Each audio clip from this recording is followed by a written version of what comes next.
Welcome to the Ryan and Nate's Business Podcast. Come listen to these two blue-collar business guys. Nate, your go-to automotive repairer, and Ryan, your local heating and air contractor, talk about business, how to help you, and hear stories from our local unsung heroes. Community matters to them, and so does a healthy business. Here's Ryan and Nate.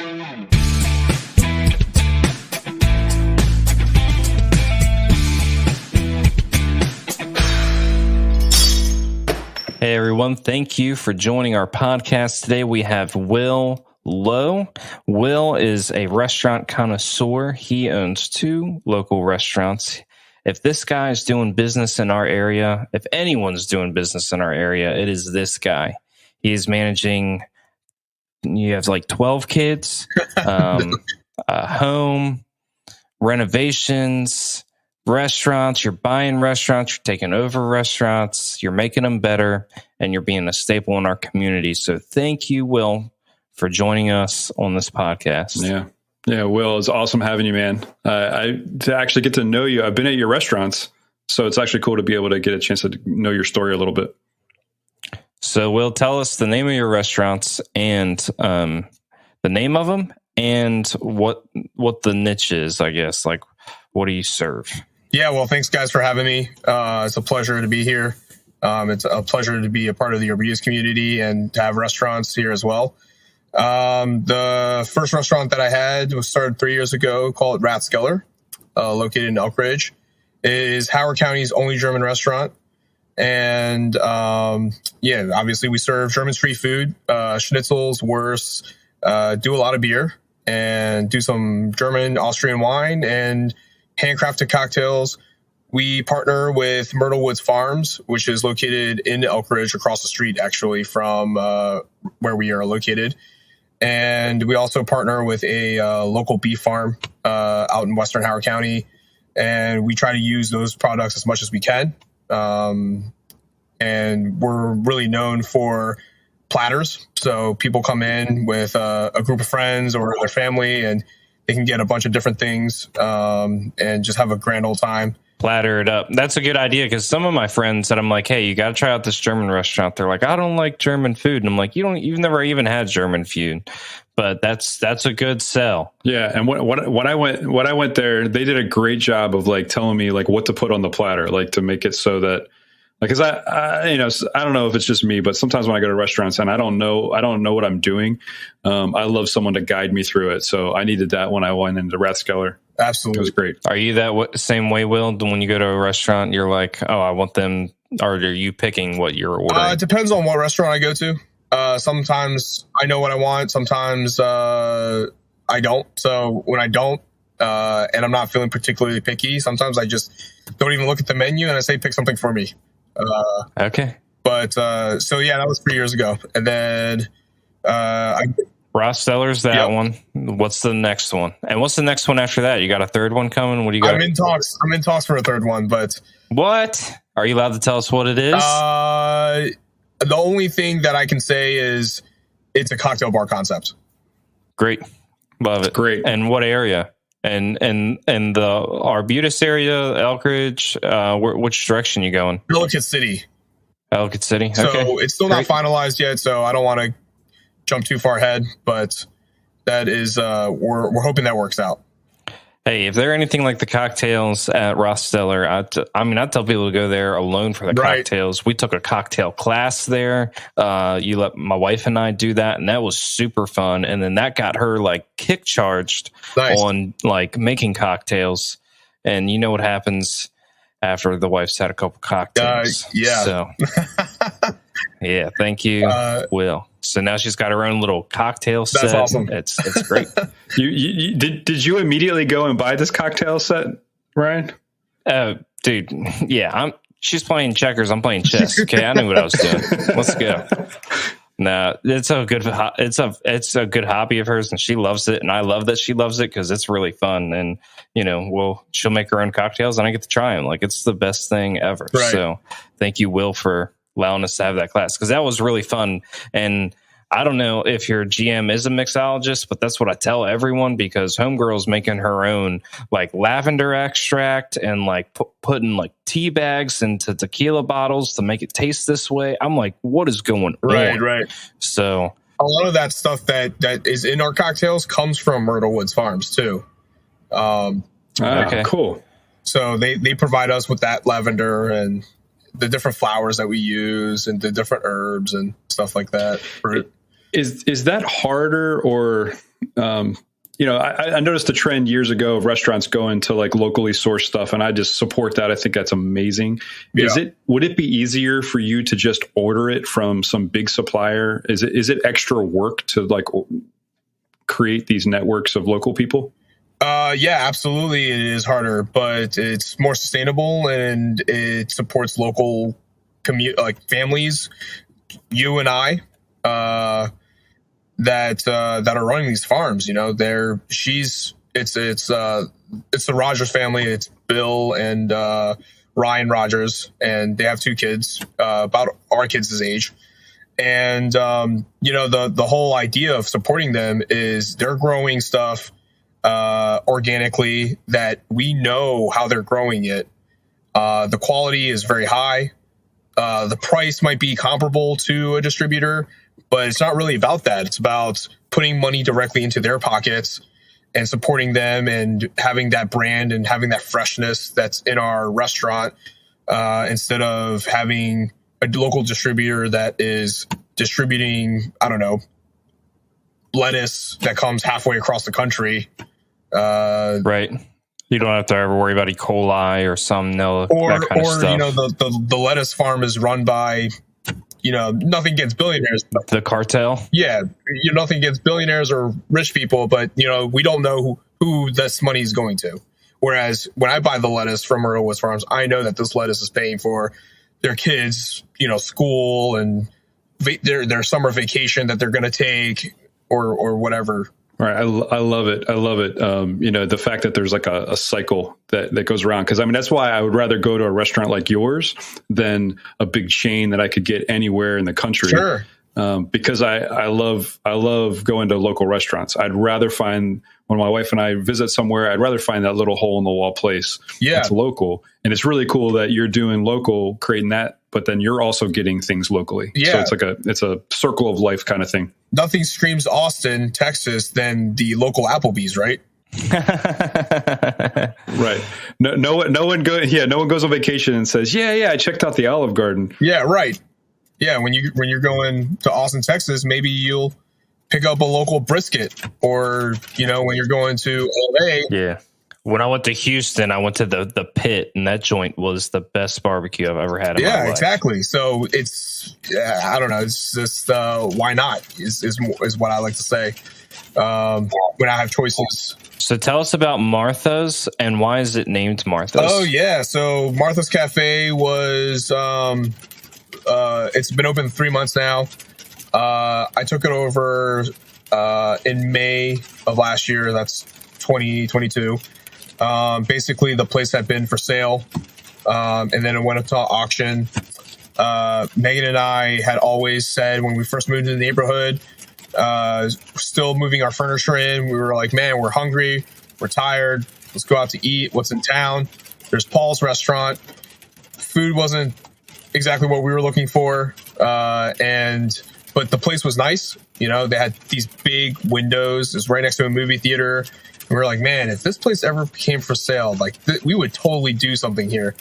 And sure enough, it did. And Martha's Cafe is named after a stuffed zebra named Martha, who my wife got when she was about 13 years old. She was diagnosed with leukemia. And that was her first big gift that she got while she was in the hospital. Wow. Sometime around Easter. So Martha accompanied her throughout her leukemia stories, path, whatever you want to call it. Was right with her through all the chemo treatments and the bone marrow transplant that eventually ended up saving her life. And so it really is a testament to not just a simple stuffed animal, but also to, you know, her journey of overcoming childhood leukemia, the memories that she had in the hospital, being like on death's doorstep, and kind of testament to her family, and also to all the friends that didn't make it out of the hospital. So it's, you know, we hope that one day we'll be at a good enough spot at Martha's Cafe to be able to send some profits towards Leukemia and Lymphoma Society, and trying to like be a part of that community as well. Cause, you know, it's not a fun thing to talk about, but it makes us kind of have this restaurant with a little bit of purpose. I was just going to ask if was that a decision you guys came to like after some time, or did you like know immediately that's what we wanted to have kind of the theme of this place be, or what? Yeah. So, we knew right away.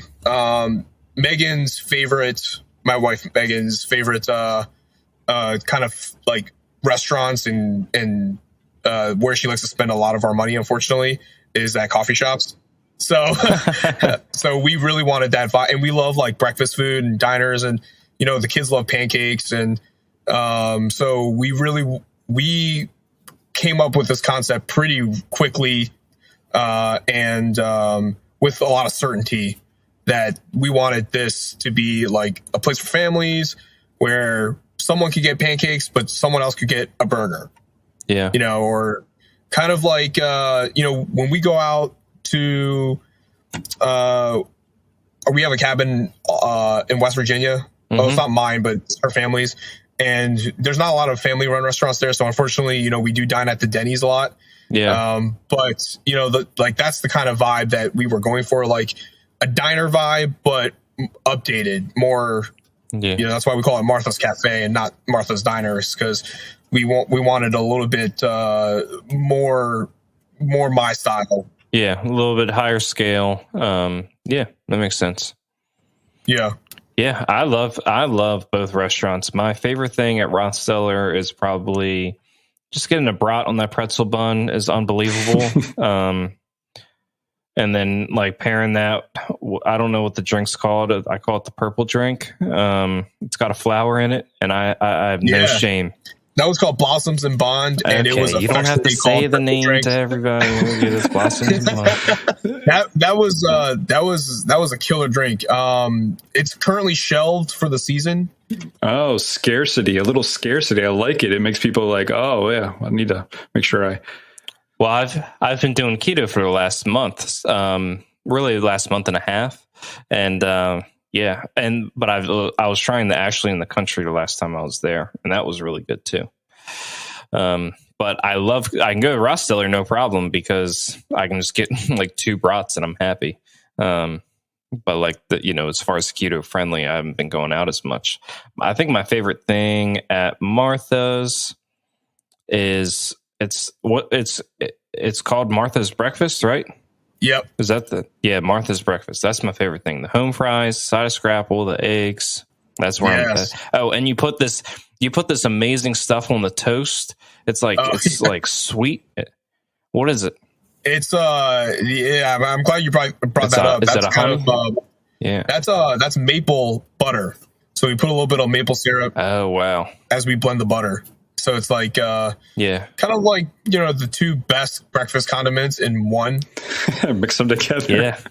I had, when I went to Martha's, I had French toast, man. And it's like, I love the French toast. Absolutely. It was so good, man. And so it's only been open 3 months. So I've only had an opportunity. That was the only time I came, was that one time so far. I took my son there for breakfast. And what I loved is because I grew up in 21227. So I've lived except for 2 years when I was at college in Florida, I've lived in my entire life in 21227. So I remember when the movie theater burned down. I still remember I was going to a driver's ed class, and I saw the flames of the movie theater. Oh my! And so I don't even know if you guys remember that or know about it, but that was like, if you've been around Arbutus, people mark time by when the movie theater burned down.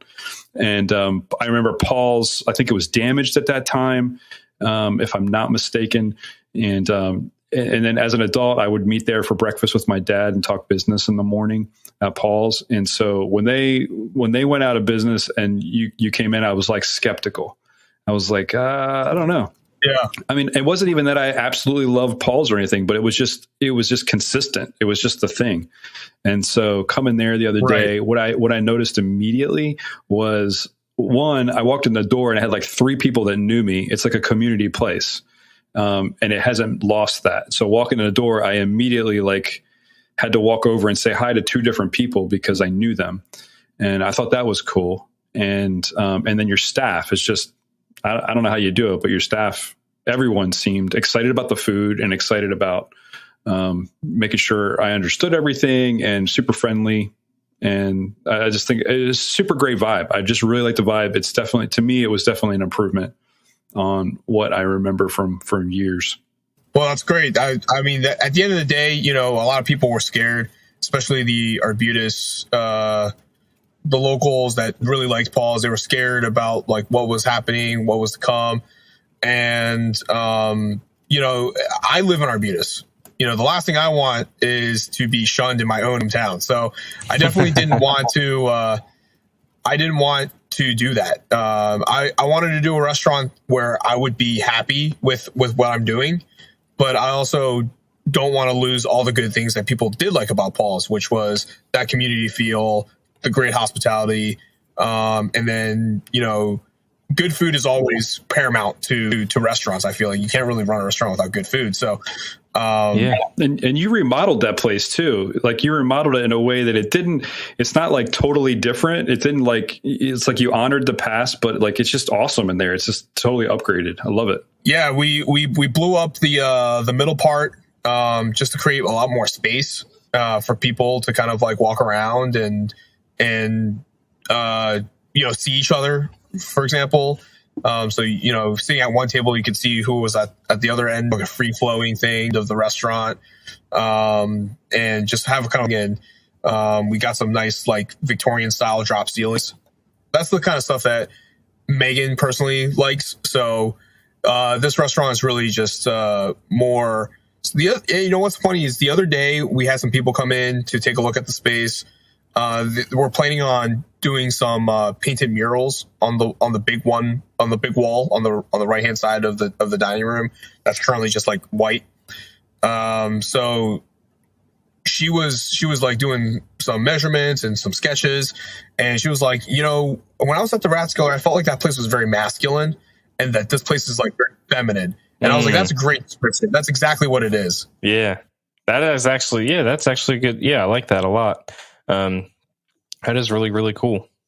I think I like the concept of the Marthas and the zebra. I love the whole thing, man. It's great. And then you're adding ice cream at some point. Yep.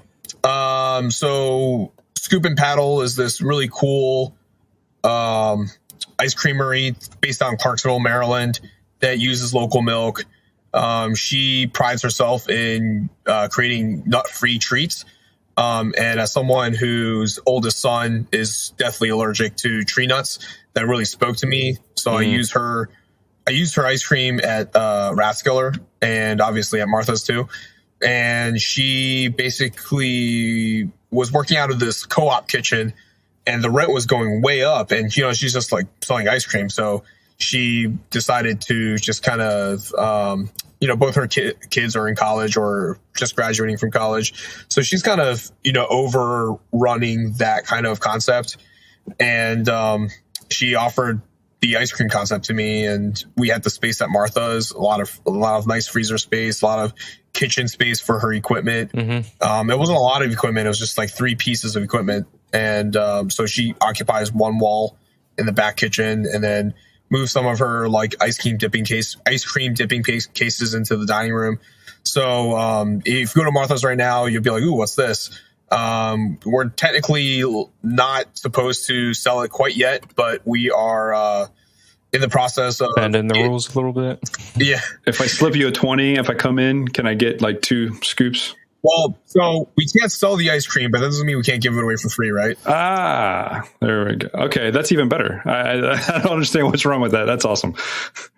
Oh, sweet. Free ice cream at Martha's. That's what I'm talking about. Yes. with the purchase of a breakfast Yeah, right. or lunch or dinner. Tell me about the German influence of Rathskeller. Like I guess it's leading into like another thought I had just from I want to pivot a little bit to some business stuff, just like decisions that you made to get here.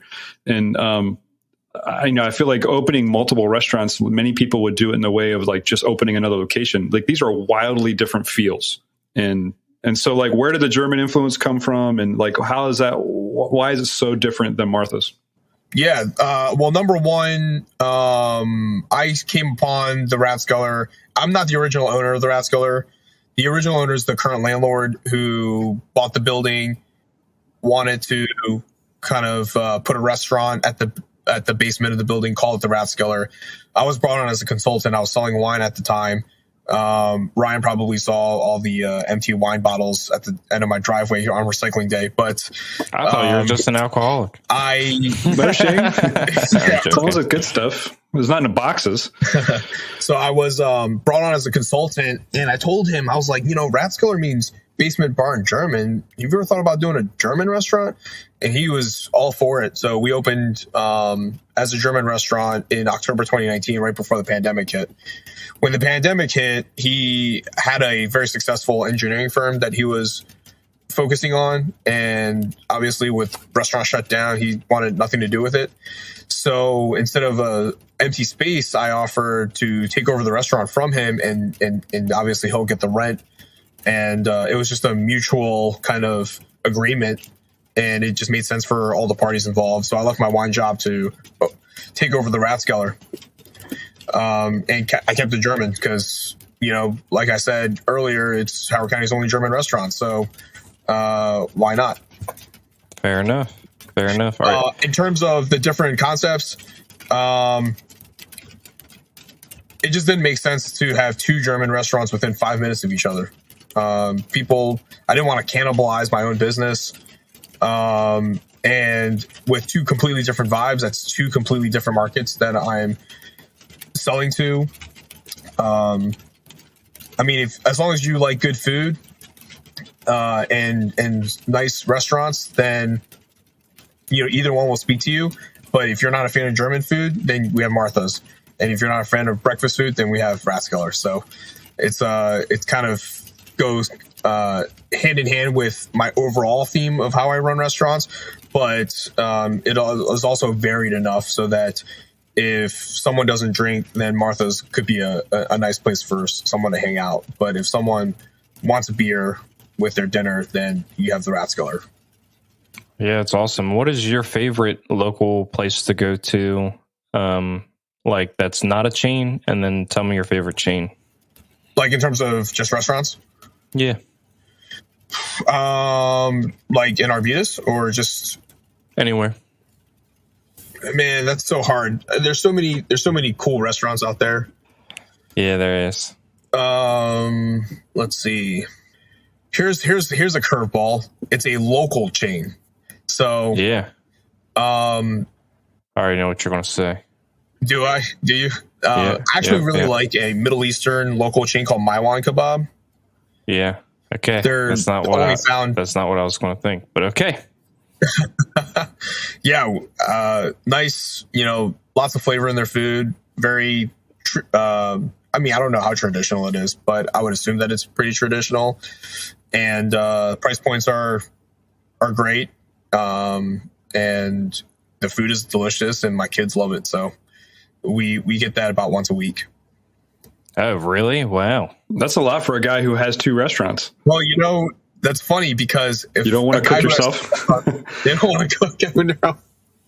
I cook for a living, so it's good. Yeah. How much prep time do you spend with I can imagine your life's got to be really hard because the amount of prep time it takes to be in a restaurant. I was in the food industry for a short period of time, and man, the amount of coming in early in the morning, got to cut the onions, got to cut the carrots, got to cut this, got to cut that. Then coming in the evening, you got to cook the carrots, you got to cook the onions, you got to cook the steak.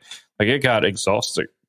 Yeah, that is an exhausting way to go. And when I first took over the Rathskeller, it was like that. Mm-hmm. I would be there before open, prep for the shift, run the shift, stay after to clean up, make sure that we have everything to go so that the next day when I came in, I was, not stuck having to go to the grocery store and get carrots or onions and have it already be there for me. So when we first had the Rathskeller, it was a lot of hours being put in, like on the physical side of the location. I'm lucky enough to now have a very good team there where they're doing that.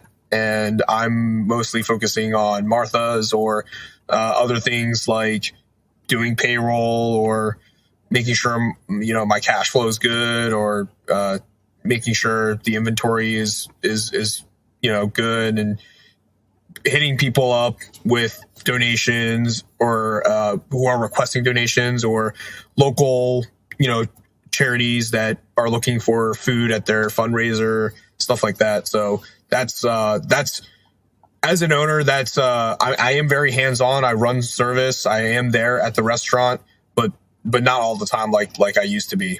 Yeah, no, that's awesome. You're working on the business and not in it. And having two and one only being 3 months old, that's really impressive. So that's really awesome. That's pretty amazing. Yeah. Yeah. What is your favorite food at both your restaurants? At the Rathskeller, it's not really. I eat a lot of stuff that's like maybe not on the menu, but with a lot of ingredients that we have. So you're holding out on us, Will. All right, next time I'm coming, I want what Will had for lunch. I don't know what it is, but that's what I want. That should be on the menu, just like what Will had. Yeah. Right. So in the morning, I actually like 2 eggs and a currywurst. Dude, okay. Man after my own heart. I have 2 eggs every single morning, Will. Every morning. Yeah. And then for lunch, I usually do something along the lines of like a pork schnitzel in a pita wrap with some fries in it. Okay. And then, I don't know. At Martha's, I really like the corned beef hash. All right. And the breakfast sandwich. Sweet. And what is the relationship with the other Arbution restaurant owners? Is there a network of them? Does everyone kind of keep to themselves? What's that whole culture like? A lot of it, I'm still kind of new because, I've only been open for 3 months, but I've already become pretty close with the guy Antonio, who owns Cactus Silvestre. Mm-hmm. We've gone in there a couple times and, he likes to chat and he's been to Martha's a couple times. So, we like to support each other. I'm also in the Greater Arbutus Business Association with a couple of restaurant owners, like the guy who owns Sorrento's. Unfortunately, I forget his name. And then the guy who owns Fish Head Cantina. So currently, as it stands right now, I mean, the gentleman who owns DePaula's has said hi to me on my way into work a couple times. So there's no reason why we all couldn't, get along and work together. We're not really competing in anyone's space, really. DePaula's and Sorrento's, Cactus Silvestre, and Fish Head Cantina are 4 or 5 wildly different restaurants. So the owner of not Cancun, Fish Head. The owner of Fish Head owns, I know, at least 2 different restaurants. Oh, does he? Wow. Well, he obviously knows what he's doing. I mean, his restaurants has been around for a long time. I mean, when I was 18, I was visiting Fish Head Cantina. Mm-hmm. He probably would not like for me to say that, but we had some good times there, and he's still around, and it's been evolved. He's got the sushi thing going on. Sorry, my son is in the car. Oh, you're fine. More than welcome. It's not a radio show, so you're fine. I could be wrong, but I am 9.999999% sure. He owns Fish Head and Broken Oar, and it's technically Glen Burnie, but it's like Pasadena on the water. Oh yeah, I think I've heard that actually. So you're probably right.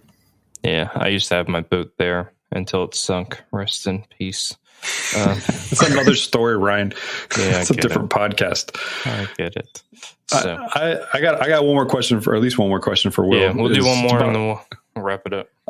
I'm curious about Ryan and I talk a lot about culture. I'm not sure if that term means a lot to you, or like, how that term hits you. But my sense when I came into both of your restaurants is that the people that are there are excited about what they're doing. And I'm not referencing any of the last restaurants that I'm not really thinking of the last restaurants that we just mentioned, but I've been in many restaurants where that's not the case. Yeah. So what do you do to create that vibe? Why is it that from the hostess at the door to the waiter or waitress, do I feel like an excitement? What do you do with your teams? Like, how do you make sure you have the right people? Like when it comes to hiring, and like, what do you do to maintain that? Because I can feel it when I come in.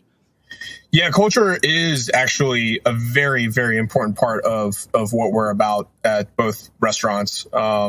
At the Patapsco Hospitality Group is the technical LLC that owns the two restaurants. It's very important for several reasons. Great minds think alike, but also minds that think alike can operate great. So we all have a certain sense of why we're there. Obviously, they're there to make money, but at the same time, they could work at any restaurant. Why my restaurants, right? So number one is we have to have great food. We have to have high quality of food. We have to have a sense of putting the customer first and being hospitable. So I'm happy to hear that, when you're there and you're not really sure what to get, that they're helping you along. And it's a general fun place to work because if they're doing their job well, there's no reason why their personalities couldn't be expressed. I don't use scripts that a lot of chain restaurants use, that you have to say certain things when you first greet a table, because I think it's very disingenuous. I want people to be themselves. I want people to be honest. I want them to talk about the food and be excited about it. So you can't fake that. So the only way someone can be excited about the food is if you make exciting food. And I want people to understand that putting your customers first is going to be beneficial for everyone. The customer will be happy. They'll be happy because they're getting their tips. And I'll be happy because the customer will return. So there's no reason why you should ever really piss the customer off or provide subpar service, because that at the end of the day, that's how restaurants start tanking. That's how businesses start tanking. And we do that with a variety of different methods. But one of the big methods that I'm a big proponent on is something called tip pooling, where all of the servers share the tips as opposed to just make the tips from their own table. I find that to be very beneficial for business owners, simply because it makes them think long term. It makes them think like, I want to make sure that everyone has a good time so that 3 years from now, this place will remain packed, as opposed to me just only serving my tables and only caring about my tables and not caring about anyone else. And what that creates is a team culture, because when people say team culture, they're thinking like, oh yeah, I'm helping him, he's helping me. But it goes beyond that, right? Like, I'm a big sports guy, so I like to relate a lot of things to sports. It's almost what's your favorite like football team? What's your favorite football team? Come on, man, it's the Ravens. But, let's go Ravens. So this is definitely an Arbutus podcast. My goodness. Hey, yeah, man. right. Love it. So We need Joe Flacco. Okay, just a pocket passer.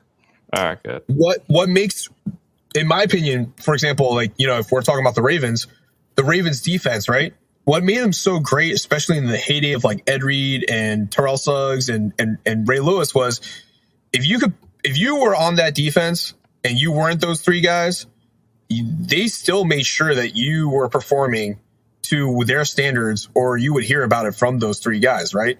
And that's exactly the kind of culture that we have at the Rathskeller. Because of the tip pool system, if you were a server and you provided bad service, that bad tip wasn't just a reflection of that server. That bad tip was a reflection of all of the servers that were on. So all of them had a vested interest in every single table that comes in. So even though that wasn't your table, you would still make sure their waters were full or their plates were cleaned off or they got their check-in time and they were paid out properly, because it would be in everyone's best interest. But then if you did that too often to a particular server, then you would go to someone like me and say, hey, I don't know if you've noticed this, but every time this person works, I have to pull them up. I have to pull their weight every single time. I'm not sure if this person works. And so that unfortunately isn't like a glamorous thing to talk about, but it makes sure that everyone does a good job because your teammates are the ones that are holding you accountable as opposed to like me. So I just sit back and say, hey, how's so-and-so doing? And they're like, they're great. Or, hey, I don't know if this is going to work out. I have to work double when this person works. It's great. I can literally talk to you for an hour about football references and business. Like if you have I love it. Yeah, like a Chad Okocinco, he's the greatest, whatever. You can have a prime time, but he's a loudmouth and all these things. A guy that wants a bunch of money but not worth it. Yeah, good. Well, yes. We dealt with that last summer. We had a guy who had been with me since the beginning, got to his head a little bit, and we were dishwasher called out. And I, as a team mentality, I rotate the dishwashing duties between different people. Mm-hmm. So we had one cook that filled in one day, another cook that filled in another day. By the time this guy's turn was to do the dishes, he didn't want to do it. And my rule is you're not above anything. Like I would step back there and wash dishes if I had to. So if you are not going to wash dishes, this isn't going to work out. I don't care if you're the best cook that we have. Yeah. But we're more than just the individual parts. We're working together for a purpose, and we all move together in the same motion. So if you're the one that's holding us back, then you're the problem. So we had to separate because, he didn't think that he should be the one washing dishes, but it was his turn. Yeah. I've had to deal with that exact same thing. And I remember talking to it, with my manager. I said, this guy is kind of like a Chad Okocinco. He's the best player on the team, but he's like, just talks about it all day, how he's the best. And if he wasn't here, the place would go down. And guess what? Right. He went down and Bellway air conditioning is still here. So right. What are you going to do? So yeah, those employee things, man, they're really, really tough. I think you've done a really great job on creating a team culture between both restaurants. You have one that feels very masculine, one that feels feminine. And you know, the vibe going into both is equally great.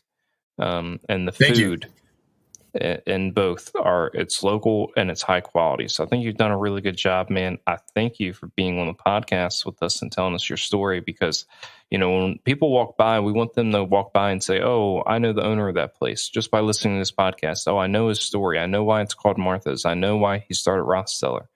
So that's our goal. So thank you for being on here, man. Yeah, thanks for having me. You're what this thing's all about. It's all about telling people stories. And so, yeah, thanks so much for telling your story, man. I love the locally sourced things. I love supporting local. I love that you came into this community and decided to invest in it and be a part of making it fully, making it step up a notch. And I think you've done that. So that's exciting, man. How do people stay connected with you? Obviously, we're gonna link your websites to your restaurants, but how else can people stay connected with you if they want to reach out to you? I run all the restaurant Instagram and Facebook accounts. So if you find Rathskeller, the handles at Rathskeller MD, that's RATHSKELLERMD. Or you can follow the other restaurant at Martha's Cafe MD. You can connect with me via direct message or just give me a follow. Or if you want to do a little bit more formal, you can just go to the websites and send me an email. Awesome, man. We'll link all that in the podcast notes. So thanks a lot for being with us today. All right. Awesome. Thanks.